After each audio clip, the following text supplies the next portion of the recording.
There's this quote about it out there that says, AI probably won't take your job, but somebody that uses AI will. If you work at Amazon or something, that's probably a robot's literally going to take your job at some point if they haven't already. But for everybody else, being able just to source information quickly and structure information, it's going to be really important.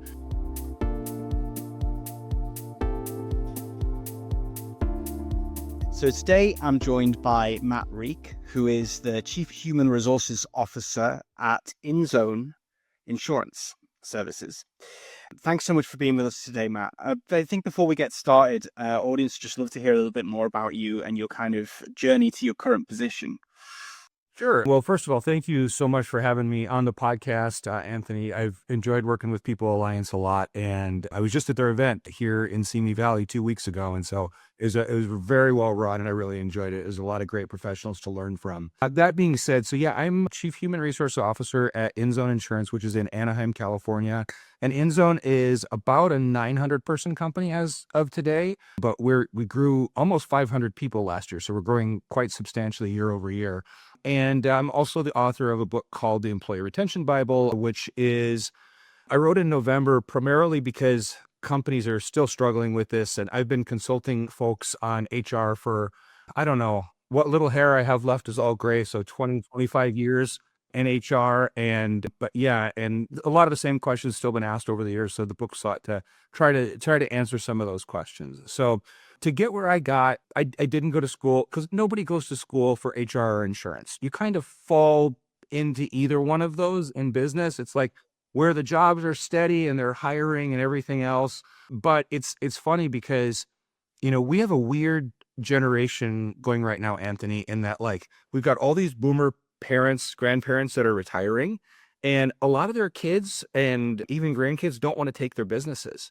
So you have hundreds of businesses every day that people don't know what to do with them. So they end up selling them it's just not a sexy business to take over your dad's insurance company that he ran for 20 years. So a lot of the times those people still want to stay in the business and maybe they just want to focus on selling again. So they'll pair with a company named Inszone, and we buy from young people, old people too. But it's a sign of the times that the steady businesses like insurance, laundromats, parking lots, all these things that are not cool or nobody goes to school for. These things are like where the real steady income that people can make great livings is now are.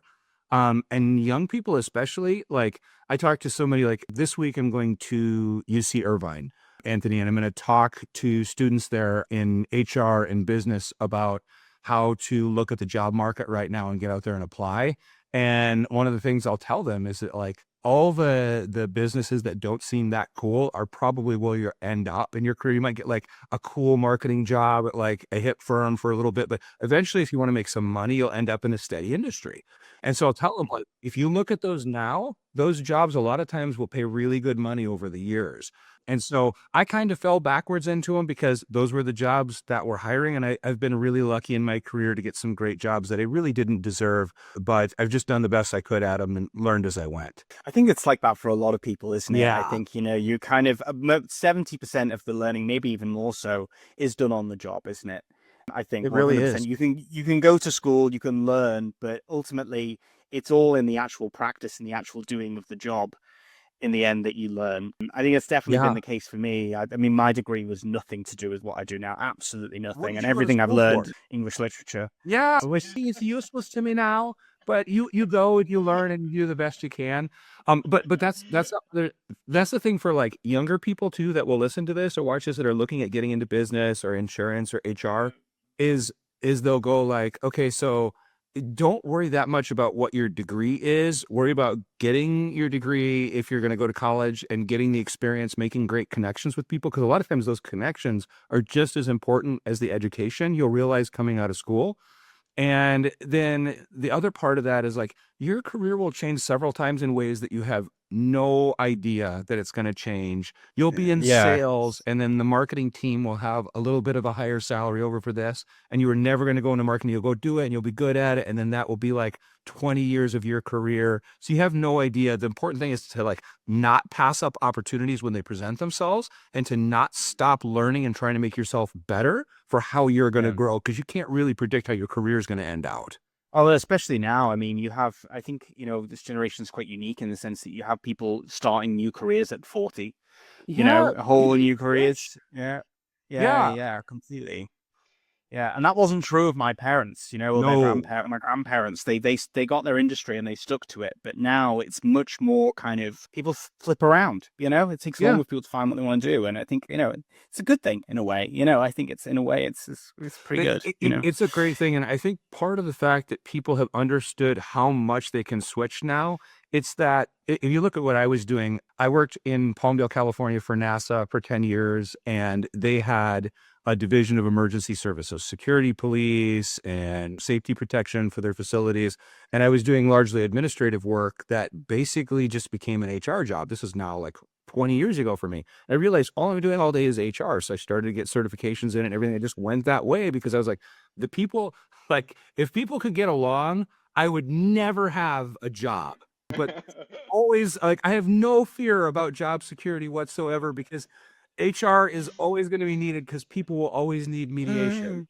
Um, That's the thing, is that you can rely yeah. on human So behavior to be volatile, I think. yeah, so people are always going to struggle to get along. My dad had this great quote from when I was young in business, and he used to say, "No job is hard, but people make it hard." So that unfortunately is true a lot of the time. And so I'm always going to have work in one company or another. But yeah, for younger people, like just go to school. And there's also this thing, Anthony, out there now where it's like it's one of the hugest mistakes I made early in my career is that I got done with my bachelor's and master's and I'm like, oh my God, I never want to learn another thing again. I'm so burnt out on studying, on reading, on everything. I was toast. And so one of the dumbest things I did is for like 10 years, I didn't learn anything really new other than what I was learning at the job. I didn't take any Yeah. certifications. I didn't do any courses. I did nothing. And then I got into a place again where people were consultants and everyone around me had their degrees too, but they were always taking certifications, going to conferences, watching webinars, being in groups. And I was like, I am going to get my ass kicked because these people are still competitive in their 40s and 50s. And I was sitting like this. And it was a big realization for me. I really realized how much I needed to change that thought process. Yeah, and it's especially true now, isn't it, with the rise of AI and everything. I think Yes. people need to be learning new skills because it is going to change everything, I think. So it's like we all have to adapt and try and figure Yeah. out what are going to be the indispensable skills. And if you don't have them, try and get them. No. Yeah, and AI, it's funny too. It's like there's this quote about it out there that says AI probably won't take your job, but somebody that uses AI will. So it's like if you work at Amazon or something, that's probably a robot's literally going to take your job at some point if they haven't already. But for everybody else, being able just to source information quickly and structure information, it's going to be really important. And I think the other part of that too is that's like just being like you me it doesn't matter that I've been in my industry for 20 years because I still have to look half the stuff that people ask me up anyway, even at my age. So if I have to go look it up or do research or put things together, so will you. That never goes away. And AI is just another component, just like people used to Google stuff. It's the same. You just go do your research, you put stuff together, and then you come up with a product that works for your organization. Yeah, 100%. I totally agree. All right, then. Well, let's talk about your role in more depth then as a chief Sure. human resources officer and your extensive experience. I mean, I'm interested in particular about what are some of like kind of misconceptions about the role and how has it evolved? What does it look like now in 2025? And what does it mean to you? I would tell you that my role is in some ways the same as it has always been as a chief human resources officer at a company. You're always going to have the normal things that people deal with: pay, benefits, making sure that the company is legally compliant with everything that they need. Those things are standing and always there. I think what's different now is how you integrate that with the things that you mentioned. Like, okay, you have AI and you have things that move very fast. It's also a very different part of the job, Anthony, that now people are so separated. Because yes, well, a lot of companies came back into alignment on they want people in the office after COVID. What didn't change is that when people moved during COVID, they got very used to video meetings. And many companies will have a video meeting with a person sitting in this office and still have the video meeting, where pre-COVID, if anybody was in the same office, they always get together and have physical meetings, right? So that disbursement of people has started to happen, and companies, well, a lot of companies wanted to come back and be traditional. They were also smart. They were like, if we can get this key person that's going to be really important to our company, but they're in Florida and we're not in Florida, they're going to take that person rather than lose out on a great team player, right? So it's not different than sports. Like, the team with the best players wins. So to not have somebody physically there, if they're still working remotely, hybrid, whatever it happens to be, is still really important to companies. So one skill that's had to happen is you had to get used to doing training, doing meetups, doing management, facilitation of everything that your company wants to do, monitoring KPIs, everything virtually to an extent, because you have people all over the place.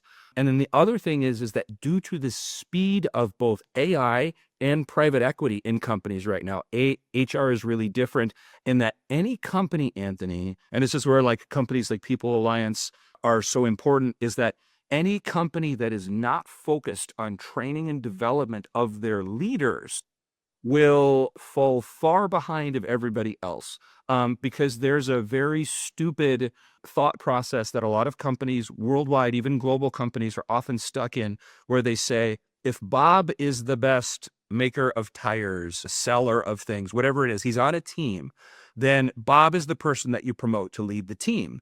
But instead, if you promoted the person and trained and developed the person that was the best leader of people, that team would function better overall. And so what happens is we have mass promotions as companies grow and scale. And then once somebody's a manager, you go, Anthony's a manager now. He's got it.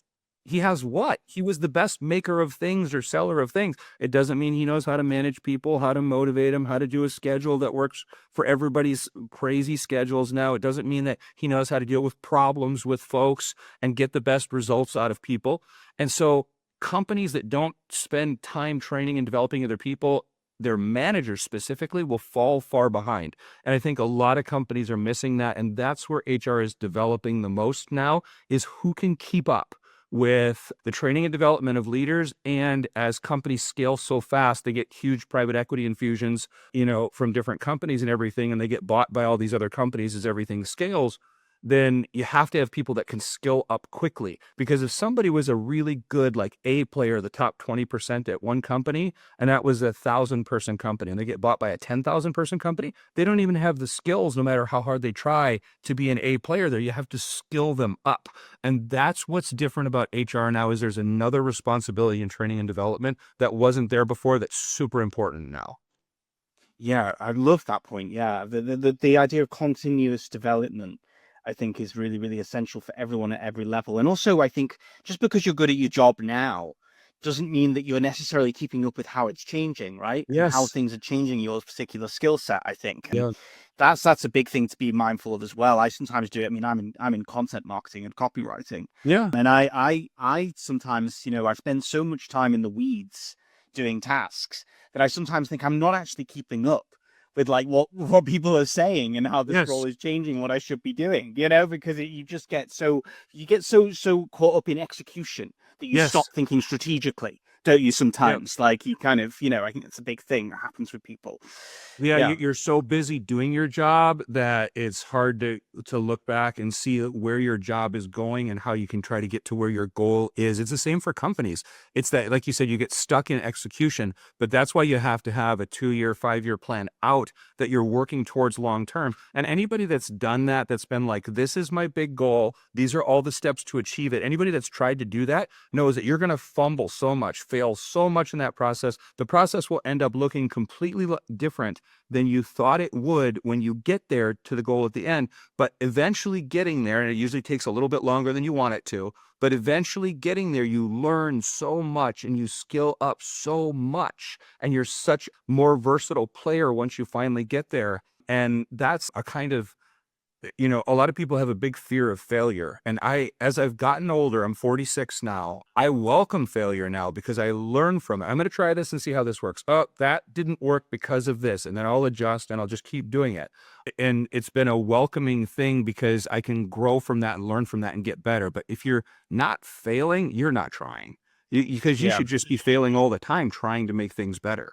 Yeah, I think people are scared of that in their jobs as well, Mhm. aren't they? Especially ones that are high pressure. They kind Yes. of think, well, I have to get there quick. Yeah. I can't afford to fall down. And I wonder if that is sometimes, again, a fault of what's going on at the top, the thinking that's going on at the top. Yes. Is it because there is and this leads us in nicely to what I wanted to talk about next, actually. Is there a flaw in the culture? Are you a kind of culture where that isn't kind of facilitating continuous learning or encourages learning and encourages, I suppose, useful failure in a Yeah. way? I'm trying to think of a No, no, way no. to word it. You have to. You have to. And you're right also that it does come from the top. And like I'll give you an example. So I was a consultant for 6 years before I became CHRO at Inszone. And one of the tools that I developed in that time and have used with many companies is to tell companies that they have to do all company quarterly meetings. So if you have a dispersed workforce of, let's say, 1,000 people and, all over the States, whatever it happens to be, in Europe, wherever your company happens to be stationed, then you go, okay, so once a quarter, we're going to get on and we're going to talk about employee appreciation matters, our employees of the month, our sales leaders, our service leaders. We're going to talk about what we accomplished as a company. And you're going to have the various leaders talk through that. And you're going to have some employees talk about some good things that happened at the company as well. And then you're going to have the leader of the company, whoever that happens to be, the owner, the CEO, whoever the head person is. And they're just going to do one simple thing. They're going to say, this is where we're at. This is where we are going, and this is how we're going to get there together. And if that meeting takes 45 minutes once a quarter to get everybody on a Teams or a Zoom or a Google Meets or a Riverside or whatever the platform happens to be, and if you can't do that once a quarter for 45 minutes for your team to understand where the company is at, I can't help you. Because that leading from the top and saying, yeah, these are the sales goals that we wanted, but this is where we fell short. And this is where we think that we could fix some of that to fall short. This is what we need from people. These are the promotional opportunities for people. That all has to come from the top of a company on down to show leadership so people feel connected to the vision and the mission of the company. And if you can do that at least once a quarter for 45 minutes, it's not difficult, then your people will know where you're at and they can get behind you and try to help as much as possible. But if the leadership is not aligned and people don't know what the company is doing, and by the way, one of the things that I've had to learn as a leader over the years, Anthony, is that just because I know something doesn't mean other people know something. We assume that the general knowledge is out there of what the company's doing or what the teams are doing or what's happening. But the higher you get up in the company, the more information you get access to. And we assume that information just kind of trickles down. You can't assume that. You have to have a platform where it's constantly going out to people so that they know. Yeah, 100%. I agree. And I suppose that kind of that information, that dispersal of information is even more challenging in a remote environment, right? Yes. So you've got your work cut out for you. I've had that myself, like, sort of messaging people about things on Slack, and then you realize they haven't got a clue what you're talking Yes. about, which of course wouldn't be an issue on if you were in an office necessarily, because there is that sense that information gets passed easier when you're all together in a space, Yep. but it's sometimes people have absolutely no idea. They just haven't been in the right meetings at the right time, for whatever reason. Yep. And I think it becomes even more challenging. And I think that really speaks to what you're saying about this is one of the challenges facing people and HR leaders. Yeah. Now, And right? I think if you take that quarterly meeting, an all company quarterly meeting, and you pair it with each team, let's say that you have anywhere between 8 to 12 people reporting to a manager, right, throughout your organization. Each of those individual managers, Anthony, should be doing a weekly team, like Zoom or Teams meeting with their team and just go over like, how was everybody's, you can do it Monday. How was everybody's weekend? What did you have last week that like A, B, and C, and C maybe is not done. I need to trace back to get that. And then what do you have this week and who on the team needs to help with it? If you can't do like a 20-minute meeting every Monday, that's just a touch point with your team to find out where they're at. That's another mechanism that managers can put in place right now for free. And they'll know exactly where their team is at every week. And that information is being passed down. Yeah, 100%. I think you definitely have to make more of an effort with that. Well, I Yeah. started talking a little bit about culture, company Yeah. culture, and this is something that we associate obviously very much with your role. I think it's probably a thing that people didn't even talk about 30 years ago or something like They that, or didn't. company culture just wasn't a thing. And I want to get your perspective on this. Like, why has it become a thing that's important in terms of a company's growth? And I guess, like, I mean, what does it mean to you? What does it mean when people say company culture? What do you think of Yeah. immediately? So I think company culture, like to start with, means that everyone understands the mission and the vision of the company from the leadership. That's first. Then next is that people are treated well and fairly across the organization. And next is that everybody that's within the organization has a voice and has access to leadership and being able to make their thoughts and opinions known to make the organization better. And that's my definition of company culture. But you're asked a question that was very interesting, which is 30 years ago, we never talked about this. Why do we talk about this now, or why do we care? And the reason that we care, quite frankly, if we're going to be very blunt about it, is that it costs companies millions of dollars to have a mediocre or especially a bad company culture in lawsuits, in employee turnover, in EEO claims, workers' comp claims, anything else that you can think of. These things, statistically, we know from many years of research, uptick significantly when people are not treated well and they aren't taken care of by the company. So what does that mean? What's the simple fix to this? This is a very easy fix. Number one, we talked about you have to have information sharing. Number two, you have to have weekly team meetings so that everybody's on the same page. And then number three is, this is really important, is that companies cannot tolerate bad behavior from people at any level. Because when you accept it, especially if it's from like a high performing jerk, you are telling people not only is that behavior okay, but because that person is raking in the sales or is the king of this division or whatever it is, that we're willing to accept that behavior because there's a good result because of it.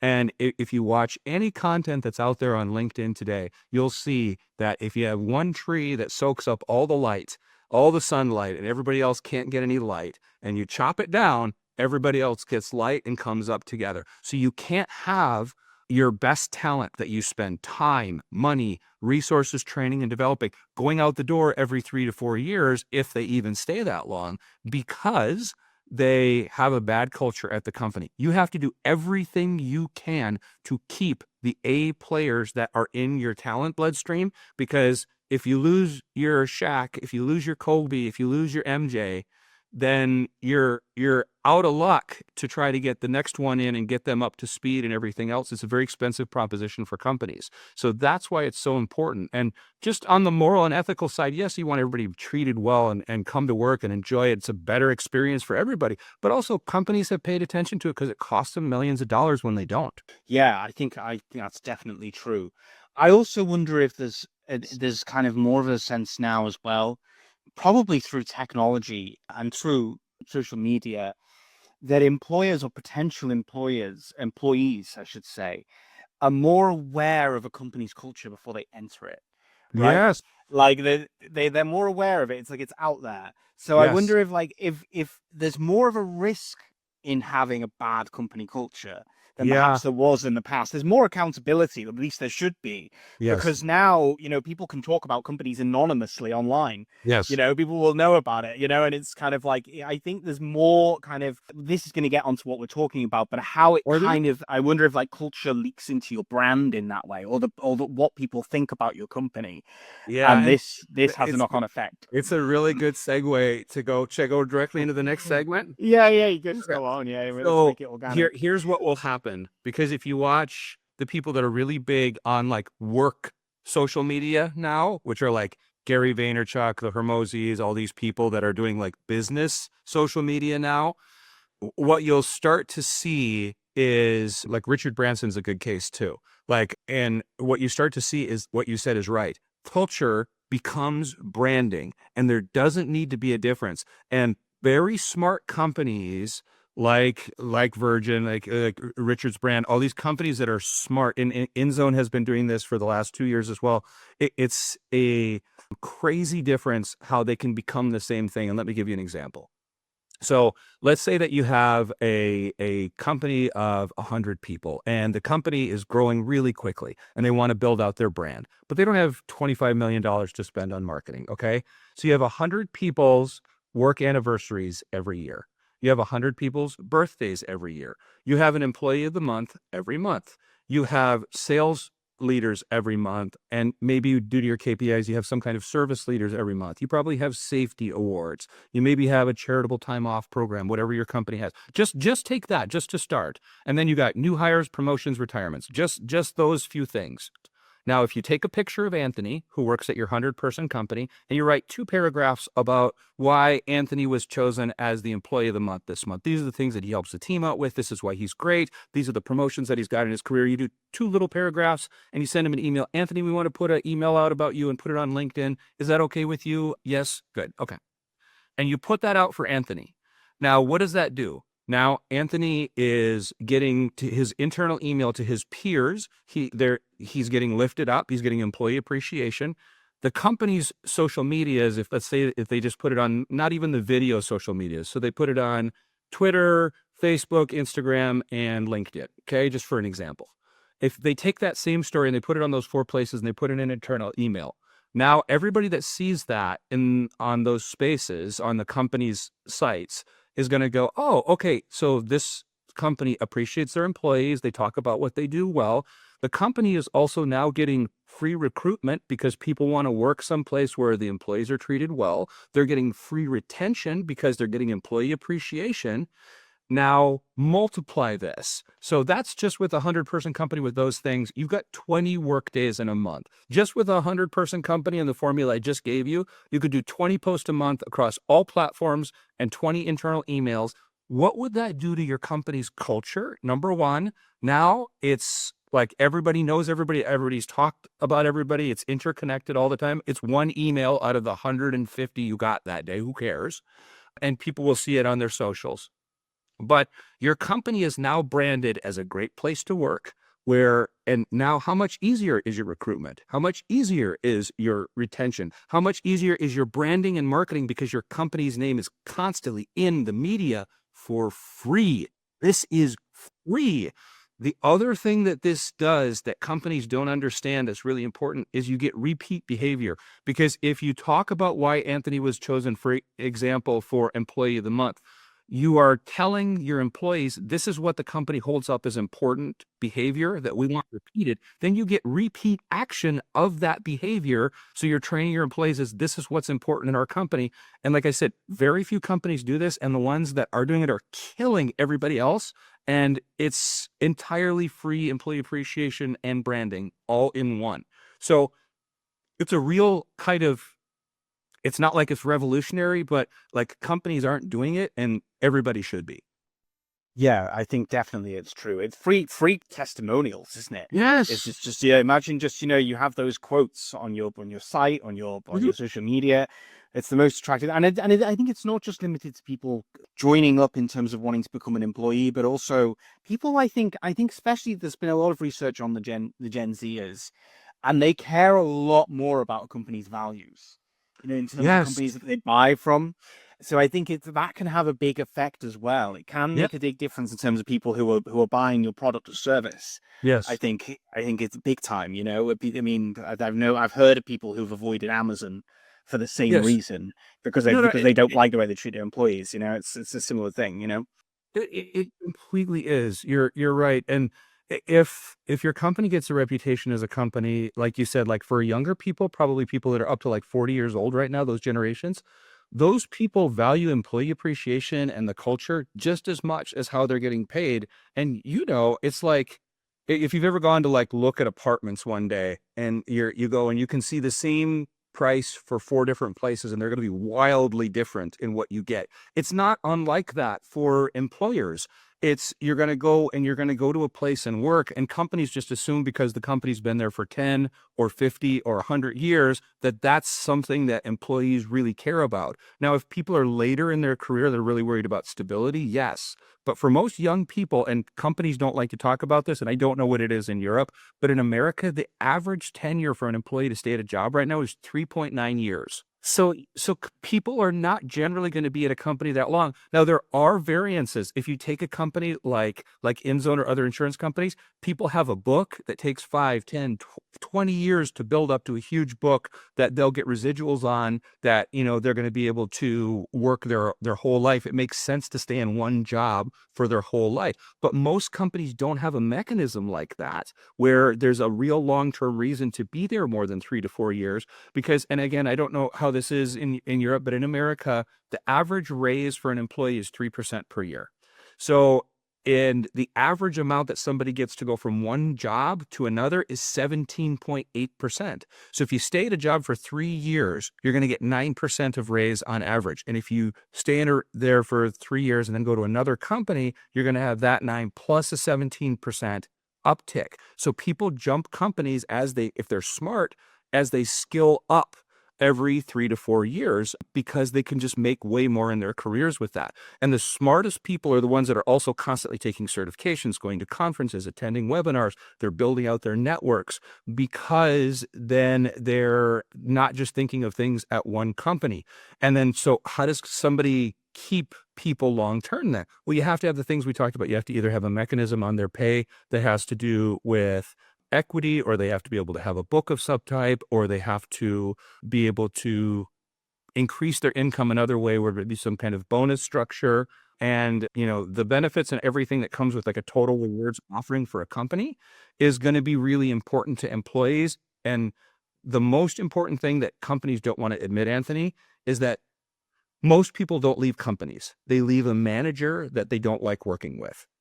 And if that's the case, we talked in the first episode of the podcast that you have to train and develop your managers because of that one problem you're trying to fix, if nothing else. But also, number two, that you're going to give people a reason to stay if they have a good culture. But if people are treated well, they usually won't go look for another job. Like if your pay is pretty good and your manager is like a decent person and they treat you well, you're not like on Indeed and LinkedIn every day, like, let me try to get a new job furiously, because you're like, I'm treated pretty well. I'm doing pretty okay. So it's the getting treated bad, getting devalued, getting like treated like crap that makes somebody go, I got to find another job. And then they start to look. So if you take that away, that's how and why company culture is so important to companies now, is because they're trying to take that impetus away of like, I was treated bad, so I got to get out of here. It really is the big difference maker, isn't it? It's the thing Yeah. that I think people can put up with so much boredom, like they really can, and so much hard work as well. As Yes. long as they have people who support them. I've heard it countless times. Yeah. People who leave their jobs, and not just their jobs, but whole industries, Yes. because of one person, like Yes. one manager that they had a bad experience with. I've heard it time and time again. And it just kind of makes you think, yeah, this is the knock-on effect, isn't it, of not Yes. training your managers up. This is the thing. And I guess, this is the kind of thing, I mean, I know this is the role of partly of HR and people leadership, to deal with difficult conversations. Like if you Mhm. have somebody who is like, maybe a bit of a bully, Yeah. and let's say a couple of people have said this, not just one person. Yep. I just think, you guys who do that job, I think, how do you deal with that kind of situation? Like, how do you approach that kind of conversation? I mean, I'm curious to see what you have to say about that, because I just The think, the the the funniest thing is that the first time you're a manager and you have to write up or terminate somebody, it's like this whole very emotional experience. Now, after hundreds of people, after 20 years, it's not a big deal for me anymore. There was a good book that came out several years ago called Radical Candor. And the argument in this book was that by not having the hard conversations with people, you're actually doing them a disservice, because they don't know what the reality is of how they're being perceived or where they're at in their career. And if given the actual information, they could maybe make corrections and fix those things. But the important thing is what happens is that companies are not willing to have the conversations early about one thing, and they just make it about one thing. So let me give you an example. Let's say that was the case. Let's say that you were in sales and you were a manager, but you were a bully and people didn't like to work for you. Then the person above that's responsibility, getting that feedback, is to sit down with you and say, listen, Anthony, you are killing it on the sales on your job. You have terrific numbers. You've been here a long time and you're promoted because you do a great job and you're very dedicated to the company. But also there's some areas that you have to improve. And those areas are that people feel like you talk down to them when you're trying to give them information, and they feel pushed around by you when they're trying to give you ideas and trying to give their own input. And those two things don't work as a leader for you to be successful. And you need to work on adjusting those to continue to be successful. So what happens is, if you have a conversation with somebody, you only talk about what they do wrong, the person leaves demoralized and they have one of two choices. One is that they're going to go off and go, I really need to fix these things. Or two, and what happens already if the person is a little bit obstinate, is they go, oh, they're full of crap, and they just continue to go off and do their own thing anyway. Or they have other allies in the organization that they kind of triangulate with to back up their position. So if you say something good about what they're doing well, and you make it holistic for the person, not just about one issue, it's that these few things you're doing great, but these couple of things I need you to work on. And by the way, when you give somebody problems, you also have to give them solutions. This is the person above them responsibility. So if you have that manager that's a bit of a bully and you're saying people feel talked down to by you and they don't think that you'll listen to their ideas, then you need to say, here's a tool that you could use in these kind of situations to try to fix this. You can't just leave them hanging with a problem with no solution. So the person above has to give them a mechanism to try to help as well. And that's what's often missing in these kind of conversations. But by not having these conversations, and then also, unfortunately, documenting these conversations with a follow-up email that says, Anthony, it was great talking to you about this. You're doing great at A, B, and C, D, and E. We are not quite on the same page, and this is what I'd like to see you work on. Please keep trucking and reach out back to me if you need more help in this area. Thank you for all that you do. Now it's documented, it's time dated, it's in an email. And that way, if he acts like this again in a month or it escalates, you have some documentation on it. Then if you have to move off of him, or eventually you're ready as a company. But companies don't do this until it becomes a really bad problem where they have to terminate somebody, or they just move them, or they mismanage it badly because they're not comfortable having the hard conversation early to address it. And that's a mistake. Yeah, 100%. And I think, people in your role can definitely help with that. I think Yes. especially getting people to have those conversations Yes. is what perhaps what a big part of your role, I'd imagine. Yeah. Yeah. And by the way, it's not always easy. Like, it's very easy for me to have these conversations with anybody that is in a lower level position or is in a newer position, a younger person. But you have different heads of different organizations. You have CEOs, CFOs, COO, all these roles, and they might be terrific at their role, but some of this might happen with them as well, or directors or VPs. And that's a very accomplished person that's probably been in their role for 10, 15, 20 years to get there. And then you're telling them that they're not good at something. They probably haven't heard that for a long time. So that can be a bit of a jarring conversation as well for them, is that just because somebody has moved up the ranks of their organization doesn't mean that they necessarily are great at working with other people in all capacities. No, 100. Yeah, definitely not. No, I agree.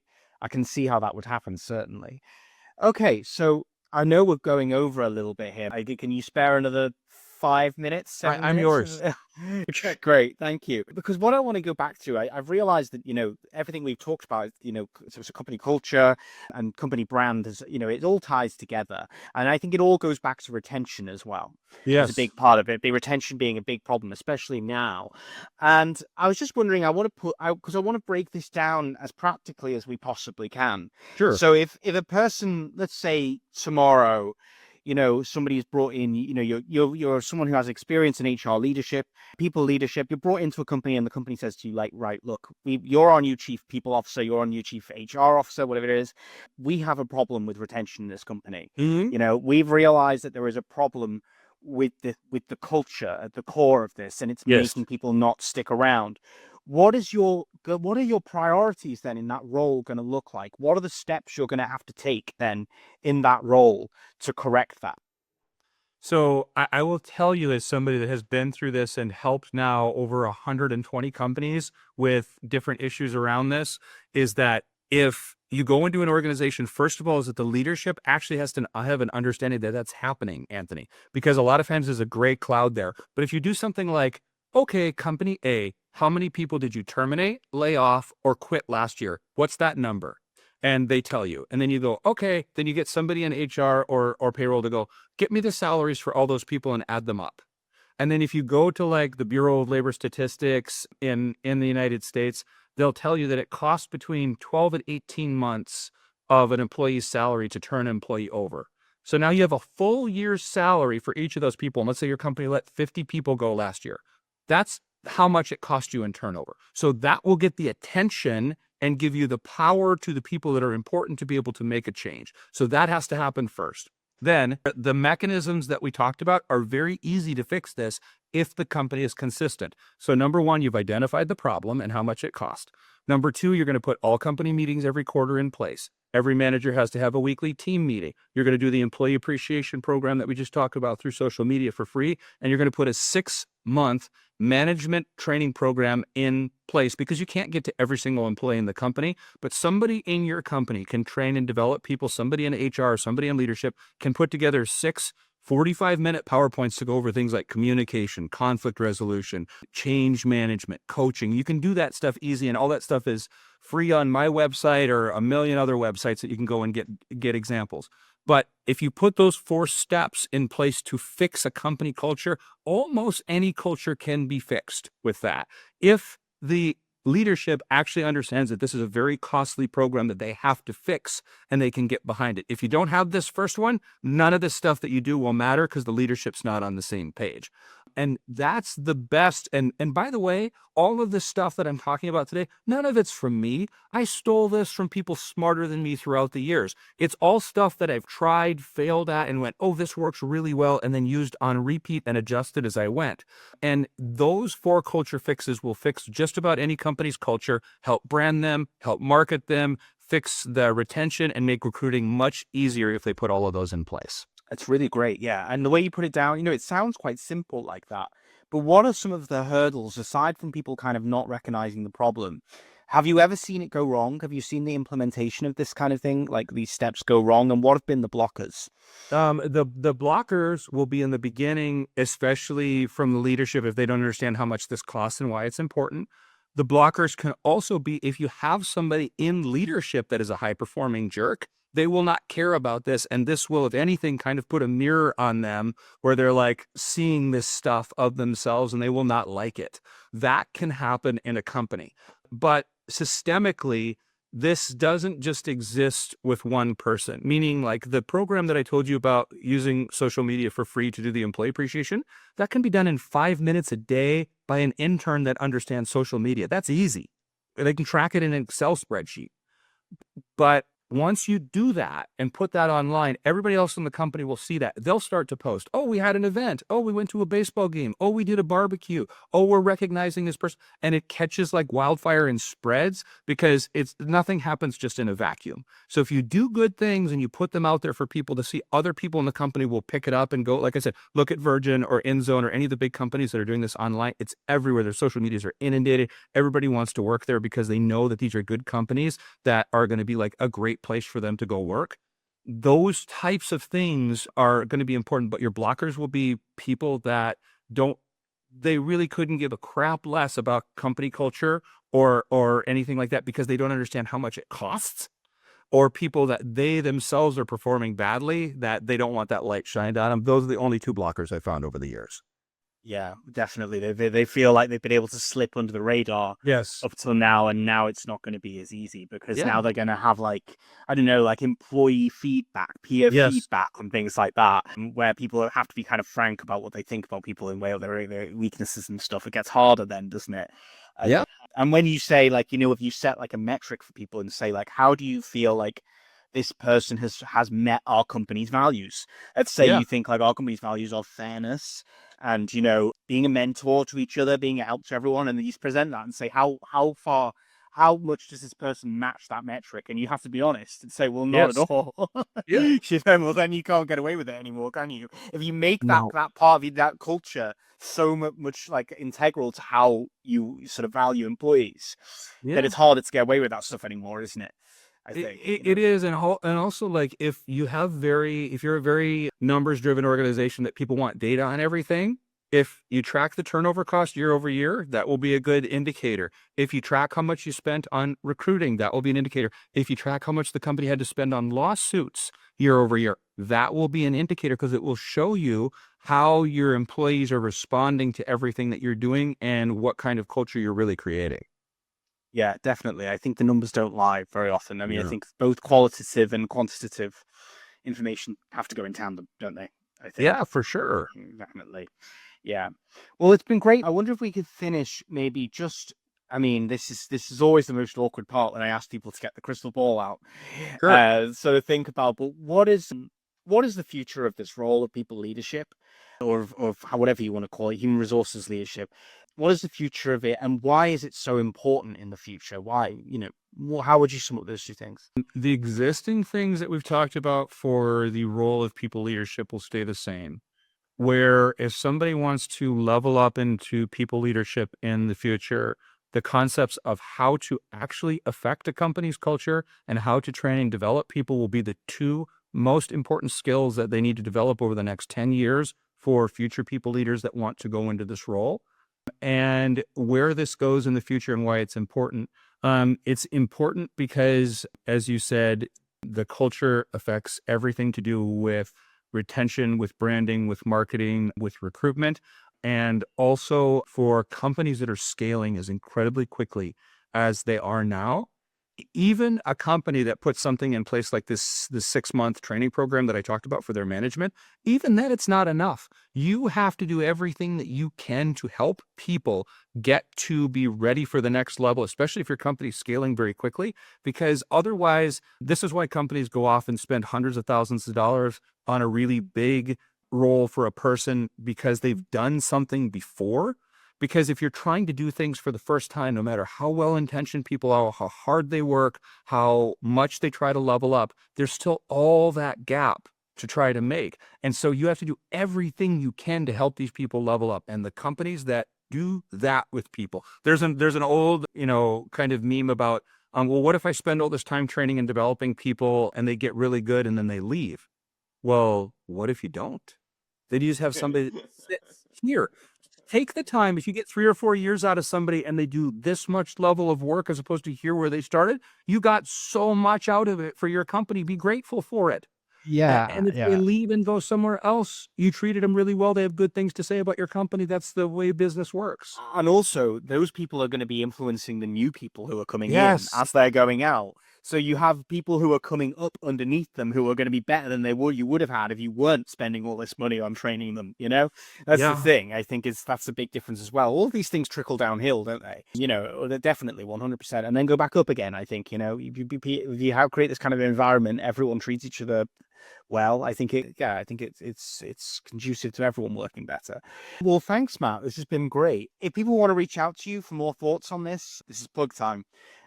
Where should they go? So there's a couple different ways you can reach me. You can always reach me on LinkedIn under my name. I have a website with a lot of free both employment and HR resources. It's my name. It's mattrieck.com. And if they want to grab my book for more of the things that I talked about today, you can go to Amazon and grab a copy of it. It's called the Employee Retention Bible. That's great, Matt. Well, definitely look forward to reading that. I'll check that out. Thanks so much. Yeah, thank you so much for having me on, Anthony.